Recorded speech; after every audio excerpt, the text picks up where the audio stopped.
तो ये हमारी एक्सेल की फर्स्ट क्लास है जी। तो एक्सेल ओपन करने के लिए सबसे पहले आपको क्या करना है, स्टार्ट बटन पे क्लिक करेंगे और यहाँ पर आपको एक एक्सेल टाइप करना है और उसके बाद आप कीबोर्ड से जैसे ही एंटर की प्रेस करेंगे एक्सेल ओपन हो जाएगा। तो यहाँ पे फर्स्ट ऑप्शन मिलता है हमें ब्लैंक वर्कबुक का। एक्सेल की फाइल को वर्कबुक भी बोलते हैं। वर्कबुक का मतलब होता है कलेक्शन ऑफ वर्कशीट्स। अब हमने क्लिक किया वर्कबुक पे, यहाँ पर एक फाइल ओपन होगी एक्सेल की। अब इसको वर्कबुक इसलिए बोलते हैं, इसमें हमें काम करने के लिए कुछ वर्कशीट्स मिलती हैं या हम इसे स्प्रेडशीट भी बोलते हैं। अब इसी में नीचे प्लस का एक आइकन दे रखा है, आप यहाँ से नीचे क्लिक करके आप न्यू शीट इंसर्ट कर सकते हैं।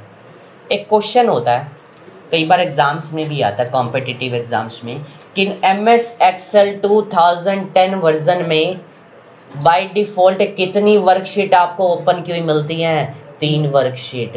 पिछले साल भी आया था ये क्वेश्चन, ठीक है। बाय डिफ़ॉल्ट MS एक्सेल 2010 या 2010 से पहले जितने भी वर्जन है सभी में डिफ़ॉल्ट 3 और 2010 के बाद जितने भी वर्जन है सभी में सिंगल शीट खुली मिलेगी आपको, ठीक है। बाय डिफ़ॉल्ट सिंगल शीट मिलती है उसके अंदर। सो यहाँ पर नेक्स्ट है, अब मैंने शीट 1 पे ही क्लिक किया वापस। अब वर्कशीट जैसे कि अब एक नोटबुक होती है ना, नोटबुक में हमें एक पेजेस दे रखे हैं। अब collection of pages is called notebook बनती है। अब नोटबुक बोलता है कलेक्शन ऑफ पेजेस को।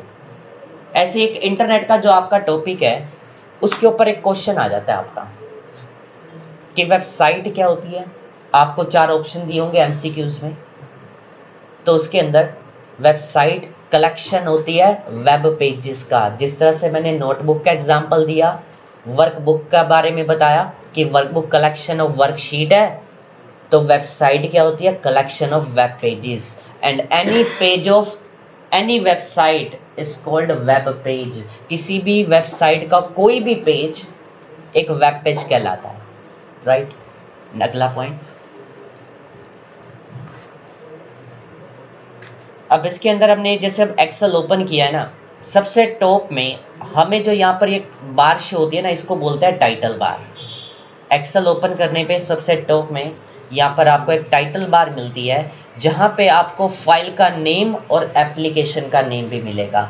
और बाय डिफ़ॉल्ट फाइल का जो नेम होता है एक्सेल के अंदर वर्कबुक, यहाँ पे लिखा था बुक 1। अभी सीजीएल के पेपर चल रहे हैं ना, अभी 2 दिन पहले एक बच्चे ने बताया कि सर मेरा ना सीजीएल में क्वेश्चन आया हुआ था MS वर्ड के ऊपर कि MS वर्ड में कि डिफ़ॉल्ट नेम टाइटल बार में क्या लिखा हुआ मिलता है किसी भी एक न्यू फाइल का।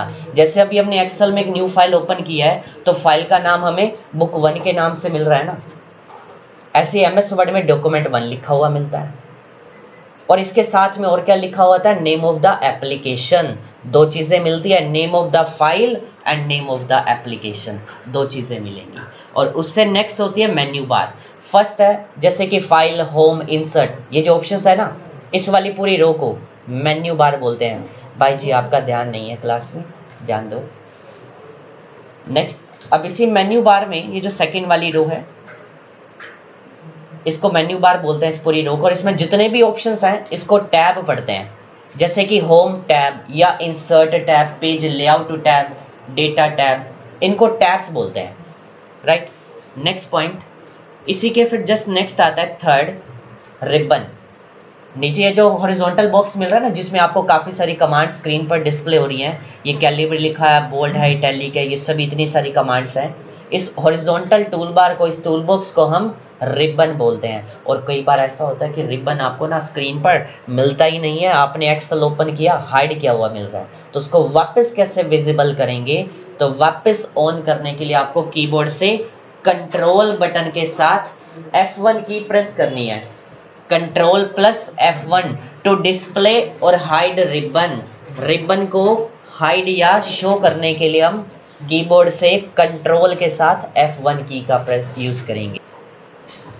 रिबन को शो या हाइड करने के लिए एक दूसरा तरीका ये होता है कि कई बार हम काम कर रहे होते हैं और जैसे अभी हम होम पे काम कर रहे हैं और हमने अगर किसी दूसरे मेन्यू पे जाना है और अगर आपने डबल क्लिक कर दिया लाइक, तो तब भी हाइड हो जाएगी। तो वापस डबल क्लिक करने पे आप वापस ऑन भी कर सकते हैं, ठीक है, तो आप चाहे कंट्रोल प्लस F1 की का यूज करें या फिर डबल क्लिक ऑन मेन्यू।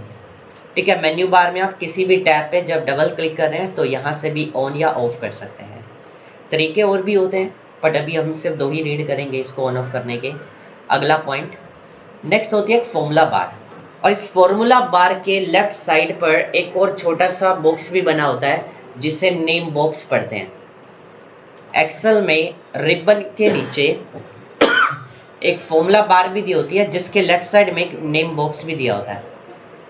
और एक्सेल में ना हमें अब काम करने के लिए कुछ रोज एंड कॉलम्स भी दिए होंगे, और इन सभी रोज एंड कॉलम्स का एक नेम भी होता है, और इसमें जितनी भी रोज है उन सभी का जो नेम है वो न्यूमेरिकली एंड कॉलम्स का नेम अल्फ़ाबेटिकली होता है। जैसे कि आप एक नोटबुक में कुछ भी डेटा टाइप करते हैं, लिखते हैं, तो उसके अंदर जितनी भी रोज होती हैं उनके अंदर नंबरिंग तो नहीं होती, बट एक्सेल में आपको हर एक वर्कशीट में कॉलम और रो का नेम भी मिलेगा। हर एक रो का अपना नाम और कॉलम का नेम होता है। और यहाँ पे आप ये जितने भी छोटे छोटे बॉक्स देख रहे हो ना, इनको बॉक्स नहीं पढ़ेंगे, अब से हम ध्यान रखना, इनको कहेंगे cell, and each cell has its own address. इन सभी सेल्स का अपना एक एड्रेस भी होता है, और किसी भी सेल का अगर हमें एड्रेस चेक करना हो तो चेक करने के लिए सबसे पहले हम ऊपर से कॉलम का नेम रीड करेंगे, देन रो का नेम। अब कॉलम का नेम क्या है, रो का नेम क्या है, तो सेल का एड्रेस हो गया E6। ऐसे ही मैंने यहाँ पर क्लिक करा, इस सेल का एड्रेस क्या होगा, H9। H9 हो गया सेल का एड्रेस। ठीक है, ध्यान रखना है, और बड़ी ध्यान से कैलकुलेशन करेंगे एक्सेल के अंदर आप। ठीक है, गलती नहीं करनी। ठीक, नेक्स्ट यहाँ पर मैंने एक सेल में क्लिक करा, इसके बाद अब किसी भी सेल को डिफाइन कैसे करेंगे कि व्हाट इज सेल एड्रेस, मतलब कि सेल का एड्रेस कैसे डिफाइन कर सकते हैं। क्वेश्चन आया था अभी 2-3 दिन पहले CGL में भी। ठीक है, अभी हाँ जी, intersection point of row and column, मतलब कि एक सेल एड्रेस बनता कैसे है, कॉलम नेम और रो नेम को मिलाकर। Name of the column plus name of the row is called cell address. Question आ रखा था अभी। ठीक है, आपको जब मैं नोट्स दूंगा तो उसमें भी ये पॉइंट सब कुछ लिखा भी हुआ मिलेगा। ठीक है, आपको बाद में पूछा भी जाएगा जब आपके टेस्ट भी स्टार्ट हो जाएंगे। नेक्स्ट, मैंने एक सेल में क्लिक करा, यहाँ पर डेटा टाइप किया, जैसे कि हिंदी टाइप कर दिया, मैंने एक मिस्टेक कर दी, इसमें डबल N कर दिया, करेक्शन करनी है। सो करेक्शन के लिए अगर मैं लेफ्ट एरो प्रेस करता हूं तो क्या कर्सर लेफ्ट में चला जाएगा, चला जाएगा, नहीं जाएगा ना। तो यहाँ पर देखो क्या होगा, अभी सिलेक्शन ही हट गई, यहाँ पर तो सिलेक्शन पॉइंट तो हमारा प्रीवियस सेल पे चला गया। एक्सेल में आप डायरेक्ट एडिटिंग नहीं कर सकते। एक तो किसी भी सेल में अगर आपको एडिटिंग करनी है तो कीबोर्ड से कमांड देनी पड़ेगी F2। सेल एडिटिंग के लिए आप कीबोर्ड से पहले तो सेल पे जाएंगे, अब कीबोर्ड से पहले F2 बटन प्रेस करेंगे, या फिर इसका एक सेकंड मेथड, देखो मैं नीचे आके वापस ऊपर जा रहा हूँ, double click on cell. Cell editing के लिए 2 तरीके बताए मैंने, या तो डबल क्लिक कर दो या तो F2 बटन प्रेस कर दो। इसका तीसरा मेथड हम बाद में कवर करेंगे, अभी सिर्फ 2 ही। और अब डिलीट करने के लिए कौन सी की प्रेस करेंगे, back space. Remove matter left side of the cursor, press back space की। अब कीबोर्ड में ऊपर यहाँ पे बैक स्पेस का बटन होता है, प्रेस किया, एक बार प्रेस करने पर सिंगल कैरेक्टर डिलीट होता है और लेफ्ट साइड का होता है। मैंने वापस एन टाइप किया, कर्सर को इधर ले आए, अब डिलीट करना है और यहीं से करना है। Remove matter right side of the cursor, press delete button. तो कीबोर्ड से जब हम डिलीट बटन प्रेस करते हैं, एक बार प्रेस करने पे राइट का डेटा डिलीट होगा, देखो डिलीट हो गया। फिर मैंने प्रेस किया डिलीट डिलीट डिलीट, ये तो राइट साइड का सारा ही हो जाएगा, और बैक स्पेस करेंगे तो लेफ्ट का हो जाएगा। डन यहाँ तक। आगे चलें, मैंने स्टार्टिंग सेल पर क्लिक किया, टाइप कर दिया नेम। नेक्स्ट सेल पे जाना है, ध्यान रखना नेक्स्ट सेल पे जाने के लिए हम एक्सेल के अंदर एरो की बजाय हम यहाँ पर टैब या शिफ्ट टैब का फॉलोअप लेते हैं। नेक्स्ट सेल पे काम करना है हमने, कीबोर्ड से टैब की का यूज करेंगे। नेक्स्ट सेल पर आ गया, टाइप कर दिया हमने यहाँ पर हिंदी, फिर टाइप किया मैथ। फिर टैब साइंस SS, मैंने यहाँ पे ना गलती से दोबारा से हिंदी लिख दिया और नेक्स्ट सेल में टोटल लिख दिया। अब हिंदी मैंने 2 बार लिख दिया, अब हिंदी की बजाय हमें इंग्लिश लिखना है या कोई और सब्जेक्ट का नेम भी लिखना हो अगर, तो गो टू प्रीवियस सेल, पहले तो सेल पे जाएंगे क्योंकि हम तो आगे वाले सेल पे आ गए ना, तो go to previous cell, shift के साथ टैब टैब, 2 बार दबाया शिफ्ट के साथ टैब क्योंकि हम 2 सेल आगे थे। अब इसमें करेक्शन करनी है, हिंदी की बजाय इंग्लिश लेके आना है, तो कैसे लिखेंगे? F2 प्रेस करेंगे या फिर डबल क्लिक कर देंगे। बट अभी अगर मैं डबल क्लिक करता हूँ या F2 प्रेस करता हूँ, जैसे मैंने F2 प्रेस किया, अब बताना कि मैं आपको भी 2 मेथड बता रहा हूँ। एक तो हमने पढ़ लिया कि F2 या डबल क्लिक से, कि ये वाला तरीका बेटर है या फिर बाद वाला। कुछ केसेस में F2 ही यूज करते हैं, F2 का यूज हम करेक्शन के लिए करते हैं, पर यहाँ पर हम करेक्शन नहीं कर रहे, अब हम क्या कर रहे हैं? चेंज ही कर रहे हैं नेम। तो अगर मैं F2 करता हूँ, फिर मैंने 5 लेटर लिखा हुआ है सेल में, तो 5 बार बैकस्पेस दबाना पड़ेगा ना, पर हम चाहते हैं ना तो F2 करना पड़े ना तो बैकस्पेस करना पड़े। और इससे आसान तरीका और उसको ठीक करने का क्या होगा, सीधा सेल पे जाकर टाइपिंग स्टार्ट कर देना। अब मैंने ना तो F2 प्रेस किया, ना तो डबल क्लिक किया, ना मैंने डिलीट किया, टाइप हो गया जी, डन। यहाँ तक क्लियर। आगे चले, टैब दबा रहा हूँ, नेक्स्ट सेल पे आ गया। अब हमने क्या करना है? नेक्स्ट रो में काम करना है। फर्स्ट रो कंप्लीट होगी, नाम ले लिया, सब्जेक्ट लिख लिया, टोटल लिख लिया, एंटर कर रहे हैं। एंटर दबाते ही सीधा नेक्स्ट रो पे आ गए।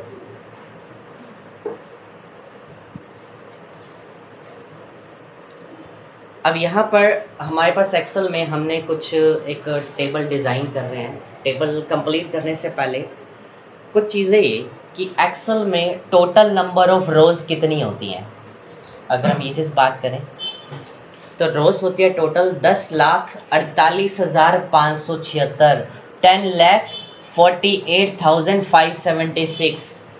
Excel has 10,48,576 rows and 16,384 columns।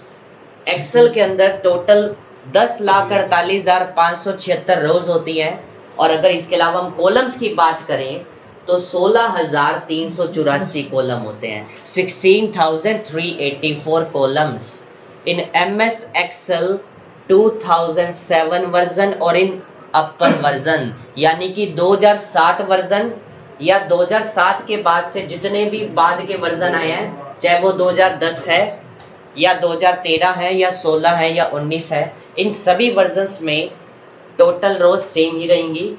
But अगर हम प्रीवियस वर्जन्स की बात करें तो पुराने वर्जन्स में लाइक इन MS Excel 2003 और इन अर्लियर वर्जन 2003 या 2003 से पहले के जितने भी वर्जन्स हैं उन सभी में टोटल रोज होती हैं 65,536 बाय 256 कॉलम्स।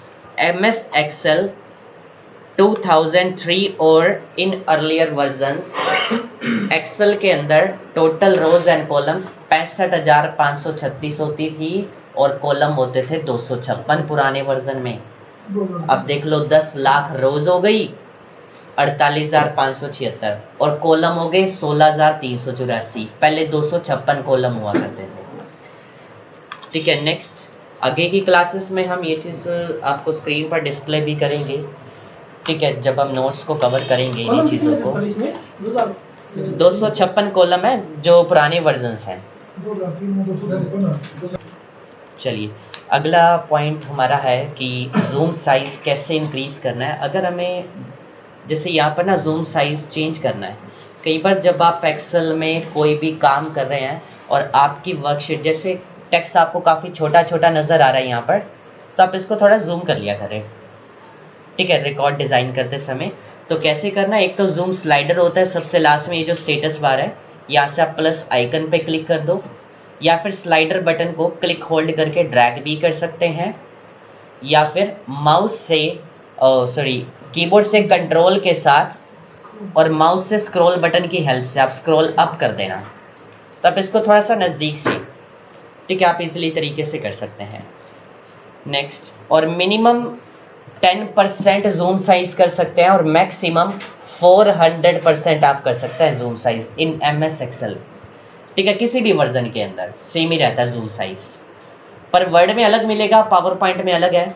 पावर पॉइंट में भी 400 होता है मैक्सिमम, MS वर्ड में 500 मिलेगा या पेंट में 800 होता है। ठीक है, तो वो तो हम आगे पढ़ेंगे उसी एप्लीकेशन में भी।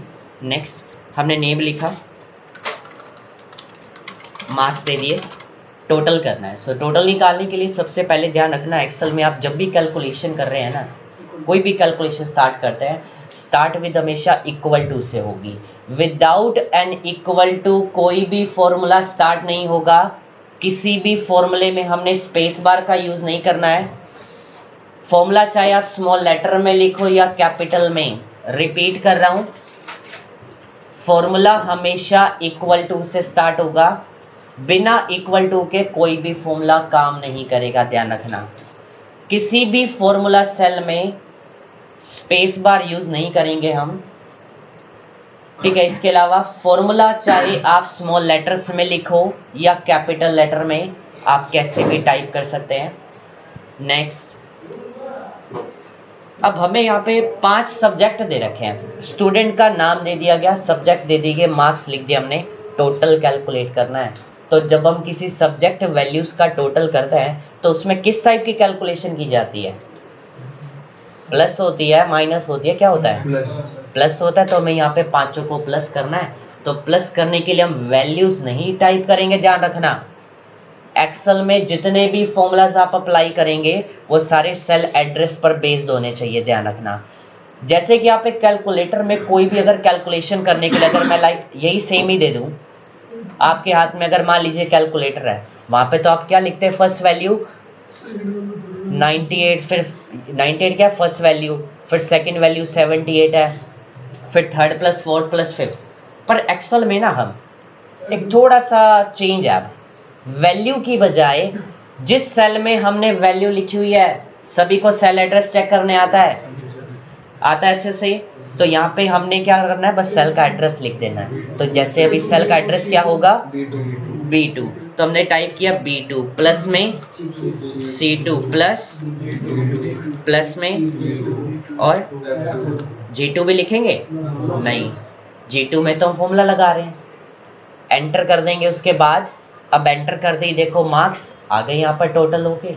अब इसके बाद देखिए, अगर मेरे को किसी भी बच्चे के नंबर चेंज करने हैं, मान लीजिए कि 45 है, जैसे अभी यहाँ पर हमने इसको करना 55, टोटल में नंबर बन रहा है 340, हमने 55 नंबर करने हैं टोटल। यहाँ पर 10 नंबर बढ़ाने पड़ेंगे ना 350 के लिए।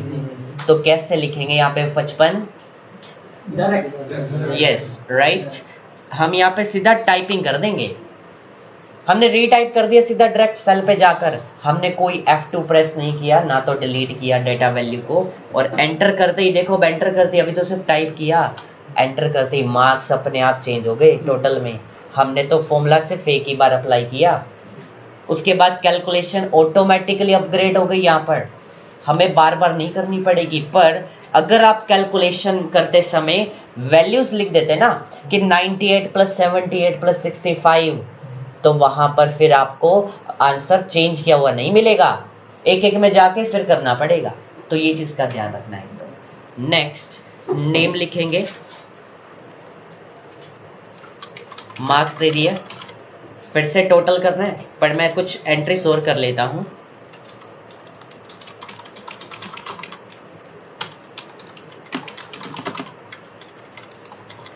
जैसे अभी यहाँ पर हमारे पास ना एक सेल में ना मिस्टेक हो गई टाइपिंग करते करते स्पीडली, तो गो टू प्रीवियस सेल, पिछले सेल पे जाने के लिए हमने शिफ्ट के साथ टैब का यूज करना है।